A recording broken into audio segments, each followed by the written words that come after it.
Way back in 2000, I was a bored 15-year-old girl and began exploring AOL chat rooms. I had recently left public school and moved to a new city that I'd never more than passed through, and so I was a bit lonely. I thought it would be cool if I could link up with people around my age in my new area. I've always been very cautious with my personal info, so I wasn't too worried about anything bad happening. I ended up meeting my boyfriend through one of the chat rooms. Things moved pretty quickly after that, and I was soon pregnant and we were engaged. We got our own place and life was good. We still used to message each other when he was at work, and frequently we would also chat with our friends in the chat rooms. Some of my old online contacts would message me from time to time, but honestly, I mainly chatted with people I knew in real life. When our son was about 6 months old, we moved into a larger apartment. My fiance Jake began working long shifts, and so I was home alone a lot with the baby. One evening, I was in a chat with a friend when somebody else sent me an IM. I wasn't sure who it was, but she began casually chatting with me, and it seemed remotely normal, at least at first. I was still confused as to who this was, and so she sent me a photo. She didn't look familiar. I continued the conversation because I started to think maybe my fiance and a friend were just messing with me, because he liked to joke around like that. After a bit of dull, awkward conversation, and my refusing to allow them to view my webcam, this person sends me a photo of a middle-aged man. Confused, I asked who it was and why they sent it. They gave me some line like, "Oh, that's my friend John. Don't you think he's handsome?" I immediately knew that this wasn't right or a joke from anyone I knew. It was clear that I'd been messaged by this guy all along, pretending to be another teenage girl. Initially, I cut off contact, but after a couple of days of thought, I was creeped out enough to actually call and cancel my AOL service.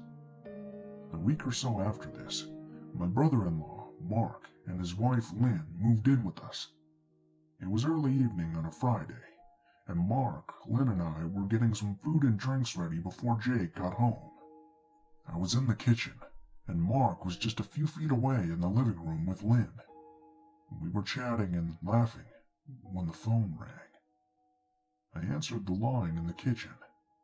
It was a man, and he greeted me by my first name in a very creepy tone, and seemed to be trying to keep his voice low. I had that feeling in the pit of my stomach that something was very wrong. I asked him, "Who is this?" Mark took notice and asked me who it was. He must have noticed the change in my tone, because he glanced at me and then went straight into his room to pick up the other line and listen. The man on the phone must have heard Mark, because he then said to me, "Well, I see you have company," in a pretty disgruntled tone. He quickly hung up. I didn't have caller ID at the time, so we dialed *69 to get the number. When I tried calling it back, though, it was a hotel in a neighboring city about 15 minutes away. I asked the clerk who answered about the phone call I'd received, but they informed me that there was no way to tell what room it was placed from.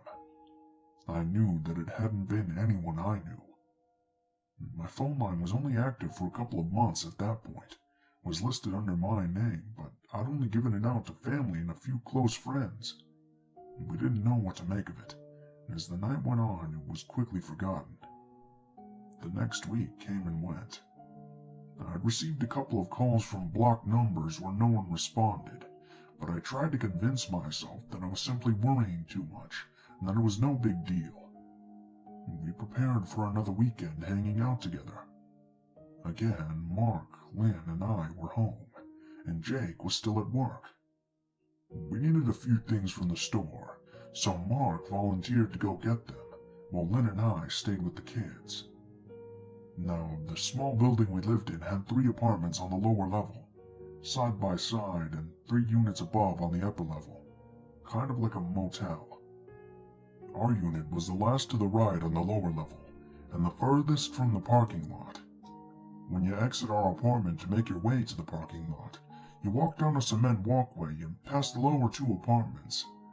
When you get to the end of the building, there's an area between the deck staircase to the upper level in the building where a couple of bicycles were stored. This is the only residential property in that area, and the surrounding businesses and offices were closed at this time in the evening.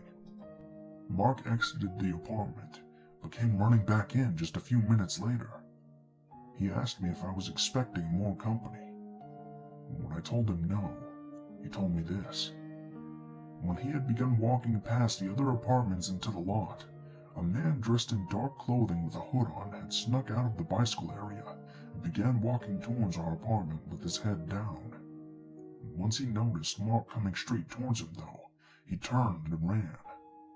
Mark chased him into the lot, but the guy took off and into the darkness, and he lost him a few moments later. We all just sat nervously for a few minutes, because we were all thinking the same thing. It was the man who'd called me, and that man was the girl from the chat room. I have no clue how he would have found out my number, unless maybe I'd given it to someone previously thinking that they were someone else but it was really him. I don't know how advanced people's hacking skills were back then in 2000, and if they could have found out my info through my AOL service, but I definitely regretted chatting away my boredom. After this, we moved to a different town, and I never listed a landline number in my name again, and definitely never went back to those chat rooms.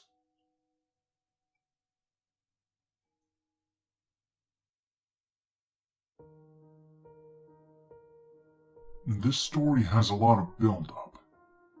So I met this friend online the summer before my junior year of high school. I was 16 at the time. His name was Flip, and we clicked pretty much instantly. Our senses of humor matched up, and I felt like we were really good friends. He was a guy and I was a girl, but I never really held any romantic feelings. Also, I was in a relationship. When I was 16, he was 19.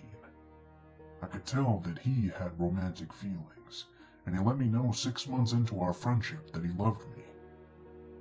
We didn't really have a stable friendship, as he flipped out a lot and would go on extended amounts of time without talking to me. He told me it was because he couldn't bear to talk to me knowing we can't be together, but I know now that it was more of a control thing, and he wanted to stop talking to me to make me feel like I was missing something.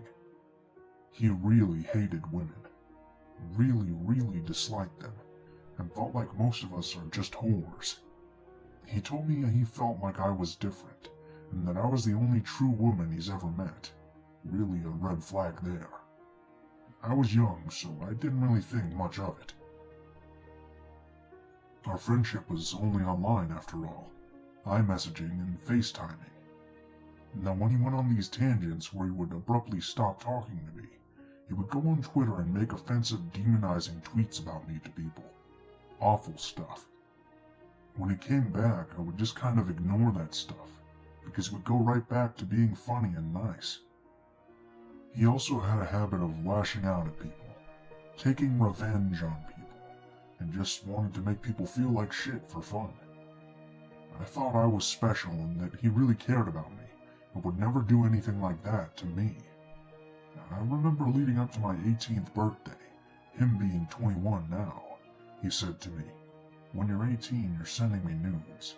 You don't get to say no." I brushed it off because I knew that I wouldn't. But yeah, notice there's an element of him wanting to dominate. Anyway, fast forward 2 years later. I'm 18 now, a freshman in college. In October, I broke up with my boyfriend, and Flip took that as an opportunity. He would tell me he couldn't bear not seeing me, and that basically we have to meet or it's all over. I didn't really have romantic feelings for him. My love for him was platonic, but I figured I'd try the romance. I couldn't stand the thought of losing him, so I impulsively bought a plane ticket to where he lives in December. My parents had no idea, and to this day they still don't. I was going to go away on a Friday, come back on a Monday. The college I go to is in a city with an airport, so it was easy to just take an Uber over there. This romance that I'm trying to project feels real, and I genuinely felt like I loved him romantically. Leading up to the flight, I started to get cold feet. I was questioning the legitimacy of these forced feelings, and started getting on with a guy in a neighboring uni. I started catching feelings for him, and kissed him a day before my flight. At that point, I had decided that I didn't want to pursue Flip romantically. I figured, hey, we've been friends for 2 years. When I get there, I'll tell him I only want to stay friends. He'll be upset, but I'm sure our friendship is worth more than that, and we'll have a nice and enjoyable time together. How naive I was. I decided to go on the trip anyway, thinking that maybe seeing him would reignite that fire. Upon arrival, I realized that I didn't love him at all and was no longer attracted to him. Regardless, though, he was a very close friend of mine for a very long time, and whether I felt a romantic connection or not, I wanted to meet him for the sake of meeting him. Just how I would want to meet any internet friend.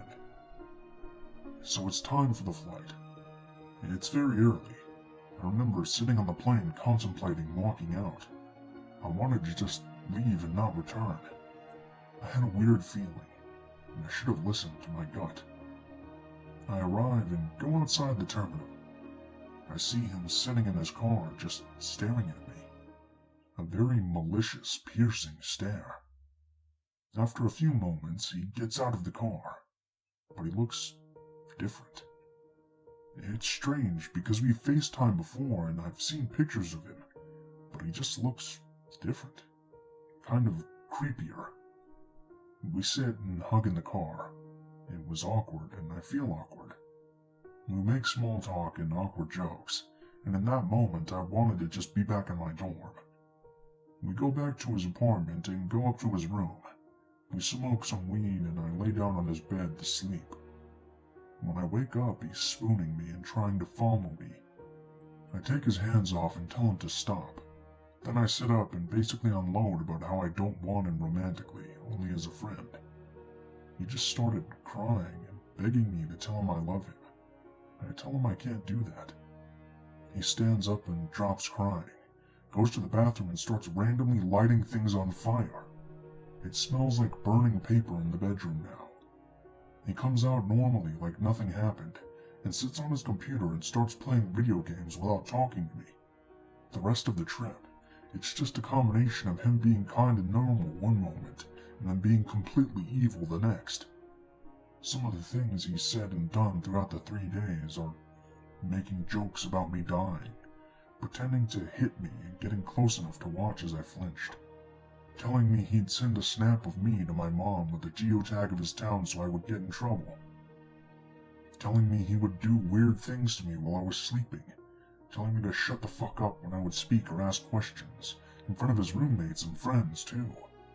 He was trying to feel me up in bed and I kept pushing his hands away, and he would keep trying and say things like, "I know you want it, you're just holding back." He even fed me spaghetti that he said he made purposely with mold, hoping I would get sick. So basically, I kept my cool, and when he would tell me these things, I would nod and agree and laugh with him. I was scared, and wanted nothing more than to leave, so I kinda kept it cool and spent my time trying not to upset him. Monday rolls around and my flight wasn't until 8 p.m. Around 11 a.m. he goes downstairs to leave, and in that time I pack my bag and leave without him knowing. My plan of action is to run to the nearest shopping plaza and Uber to the airport from there. I wasn't about to Uber from his house. I'm almost to the end of the street, feeling free, when I feel 2 arms come up from behind and wrap around me. He's hugging me. He mumbles something into my ear and then turns around, and down sprints down the street to his apartment. I ran to the shopping plaza and called an Uber, and got out. It felt so much relief in that moment. It felt like I was free. I waited at the airport with nothing to do for 8 hours, but better being there than here. I look back and feel like an idiot. Maybe I should have gone to a hotel and probably should have left, but I'm a broke college kid and I was already scared being there without my parents' knowledge. After I left, I blocked him on every social media outlet I have, including LinkedIn. He still has tried to contact me regularly for months, but luckily I've never told him my address or anything.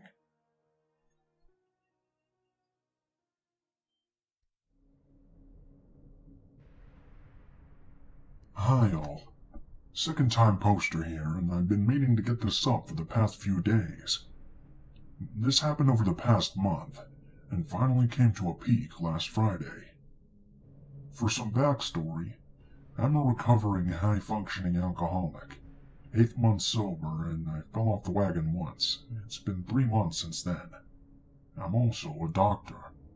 I run a business, and have a few patients sent to me from the hospital behavioral health center, the courthouse mandated cases, and the local university's counseling center. About 3 months ago, around the same time I fell off the wagon, I was going through a big malpractice suit from a woman who was angry that I had testified against her in family court, leading her to lose custody. She made up lies, so we won and the suit was dropped. Easy enough in theory. August is when the story starts. At the beginning of the month, I sent my assistant and my secretary home early, because it was Friday and pretty beautiful out. Patients were done for the day, so I stayed back to finish some notes, and around 6 p.m. I finished up and began to lock up the building. Suddenly, I felt something odd, like the heebie-jeebies or something, so I looked up and around, but I didn't notice anything. Walking around the side of my building to my car, though, I noticed a tall, very skinny man standing at the sidewalk, staring directly at me. He had a baseball cap covering his face, jeans and a tee. When I saw him staring, he turned and ran. It was odd, but nothing to get my panties in a twist for. I went on home and thought of nothing else. That night, the alarm went off at my building around 3 a.m. My husband was still awake reading, so he went with me to meet the police. Usually no big deal. It can trip over several things. When I got there, though, the word devil was written in red paint all across the side of the building. The camera showed that same tall man doing it, but I hadn't seen his face well enough to give a description. My friend and handyman named Mike came the next day and took care of it, citing that it was probably just a prankster, since my office isn't the most amazing of neighborhoods. Work where you're needed, right? Nothing happened until the following Wednesday. I was leaving late, since I take uninsured patients after hours on sliding scale this day, around 10 p.m. I came out, and all of my tires were slashed on my car. I called service, and my husband came to get me. I was spooked at this point, but still not shaken. The next day, I get my mail out of the bin, and there was a box with no return address on it for me. I open the package. It's pictures of me, at the grocery store, at a barbecue on my porch at home, getting out of my car at my child's school. Worst, of me at the bar drinking when I had fallen off the wagon the previous months before. Probably at least 50 of them. I immediately called my husband, my lawyer, and the police. They took my statement and the box. Completely freaked out, I decided to take the rest of the week off and do my appointments from Skype at home. The next day, Friday, I was setting up my laptop in our sunroom and getting my stuff ready. I go back in to refill my teacup with water, and when I come back out, the same man is standing outside the room, which is completely glass all the way around, staring in at me. I dropped my cup and screamed, and ran inside. He started banging on the front door and ringing the bell over and over. I called 911, and after what felt like forever, but was probably just a few minutes later, it suddenly stopped. The police came and took my description now, but found nothing and no one. My husband came home early, and at this point I was completely terrified. All went quiet for the next week or so. I returned to work with protection from Mace and my employees, so I was never alone, and I thought everything would be fine, until Saturday came. I had a basketball game for my son, and my husband coaches. I agreed to bring some cupcakes and pizza for the team because it was their last game. About 3/4 of the way in, I stepped out to go grab the party supplies from my car. When I opened the door, though, I noticed that something was off. The smell, things moved around, maybe some combination. When I opened the trunk, I realized that my car had been broken into, and my spare keys were taken from my purse that I'd stupidly, I know, please don't judge, locked in my trunk before the game. I panicked. I ran in and grabbed my husband to tell him. He, of course, criticized me for leaving my purse in the trunk, and told me to call Mike ASAP since my house key was on the set. I called Mike, and he says he can be there at 6 p.m. to change the locks. Fine, right? I settled down a little, and we finished with the boys. After lunch and a couple of errands, we head home. Immediately upon pulling into the driveway, I hear our dogs going crazy. My husband comes inside first, and then tells me to come in. We watch the Nest camera, and see someone trying to come into the house but unable to get in, because our Great Danes and Shepherd nearly bit him when he stepped in.